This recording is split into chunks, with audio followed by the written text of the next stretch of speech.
What's going on, everyone?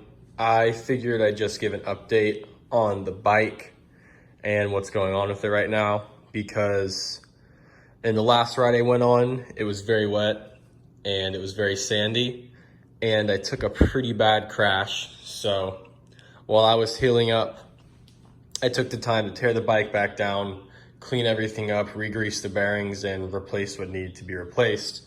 So I took some pictures, but I didn't really take a video of the progress a bit earlier. But I essentially tore the bike all the way down to the frame and polished and cleaned up everything like I did when I first got the bike. And I'm in the process of putting it back together right now, as you guys can see. But with that being said, I will give you guys an overview of what we're looking at right now, what's going to be done, and a few of the parts that are on the way, and any changes and updates you guys might be able to expect. And having these parts out here will also be kind of a good opportunity for me to sit down and show you guys like exactly what's on the bike. Like, I've got my walk around video where I kind of overview everything, but having it all right here in front of you guys, so it's going to be a good way for you guys to see exactly what's on the bike. So I guess I'm just going to start over here and just go throughout the parts on the ground first and tell you guys exactly what's up. So we'll start off right here. I made a whole video on this, but this is the Brembo, I think it's a 14mm radial master cylinder with a nice Supermoto line attached to the stock caliper right there. Stock frame guards, KTM FMF exhaust, the Power Core 2, and just the regular fatty exhaust.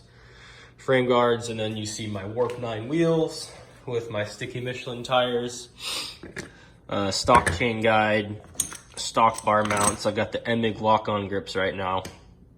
Front axle, there's my Surby hand guards, which might need to be replaced from the crash. I gotta see how bent they are. I've got a brand new set of Pro Tapers right here because I bent my last set.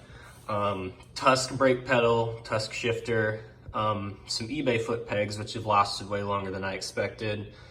Tusk dual sport mirror. There's my chain. I went over the brand of that. I don't remember. I have Pro Factory radiator hoses on this, which they're not like a super expensive brand, but I've used them on other bikes in the past and have had great experiences with them. So I knew I was gonna go with that. And then I've also got some eBay radiators because my stock ones were bent to shit. And I kind of went on a limb and tried the eBay radiators because they're significantly less expensive than a lot of other brands, but they're pretty high quality, and as of right now, I have zero complaints about them. And then, you see all the plastics. I got the factory seat and the factory backing graphics, stock KTM headlight, and there's a gas tank, Pro Taper bar pad, all that stuff. And then the forks, I don't know if I specifically went over the forks, but these are really just takeoffs from a 2014 450 SXF, I believe. They're all stock internals, but when I got them, they had been completely freshly rebuilt. So it was definitely an upgrade from the 15 some odd year leaking fork seals on my old forks. And now I'll try to, show you what's on the bike itself without tripping over anything. And we'll start up front. And these, I've had several people ask me about them, but these are the stock triple clamps. And at least this year, the XCs came stock with billet triple clamps, whereas the XCWs and some of the other models actually had cast triple clamps. So these are straight from the factory, and they're silver. I just polished them up and threw a Pro Taper sticker on there, and I think the sticker makes people think they're aftermarket, but they are the stock triple clamps. And then moving down here, this is the headlight. I didn't want to cut the wires, so it's just wrapped in bubble wrap so it doesn't break, because that just screws into the headlight assembly right there. But this headlight essentially is wired straight to the stator on the engine. And I've had some people ask about that, and I actually got the bike with wires coming off the stator for the headlight and the tail light. And this isn't designed to run lights, so it doesn't produce a lot of power.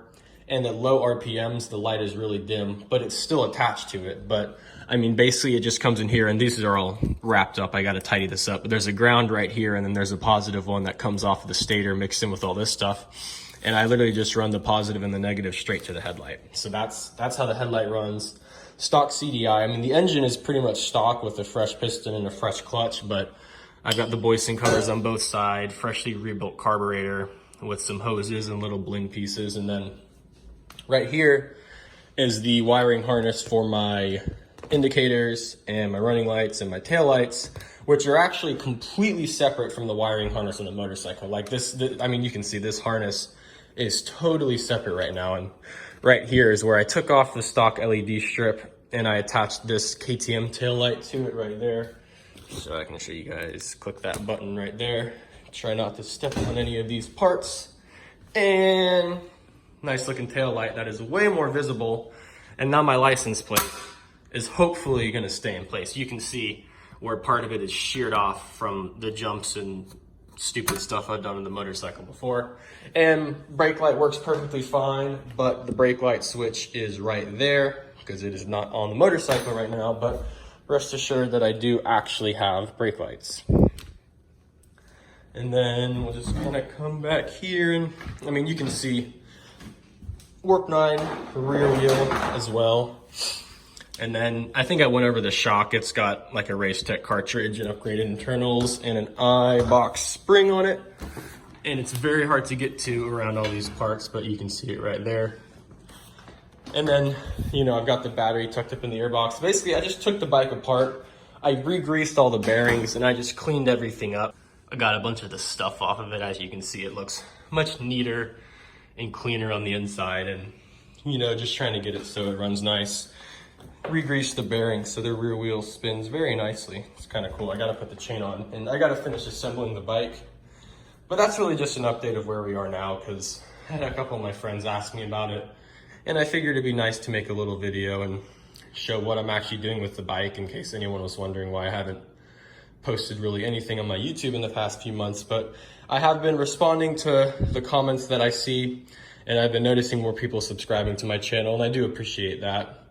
I appreciate the likes and the subscribes and stuff, but at the end of the day, it's something fun for me to do, and I really do enjoy working on bikes and riding them and just researching them and just doing everything to them and customizing them and wasting money on stuff and then breaking it and having to replace it right afterwards. So it's cool to see that other people are interested in seeing what I like as well. So fast forward about a day after I was talking last, and this is my current progress on the bike. As far as, like I said before, I'm just kind of rebuilding it, cleaning it up, re-greasing some bearings, so it'll be fresh and ready to go for my next ride. So I guess I can talk about the things that are on the way right now. I have a new shorty clutch lever going on because I prefer short levers on my bikes. I've also got a nice custom clutch line for the hydraulic clutch on this because it's still got the kind of crusty looking stock one. I ordered a short front brake lever as well. Hopefully it'll fit. This is not the stock master cylinder on the bike, and I was told that levers from Ducati 999s would fit this master cylinder, so I've got a set on the way to try out. And then I've also got a fresh air filter on the way because, not surprisingly, my last one was full of sand after I crashed.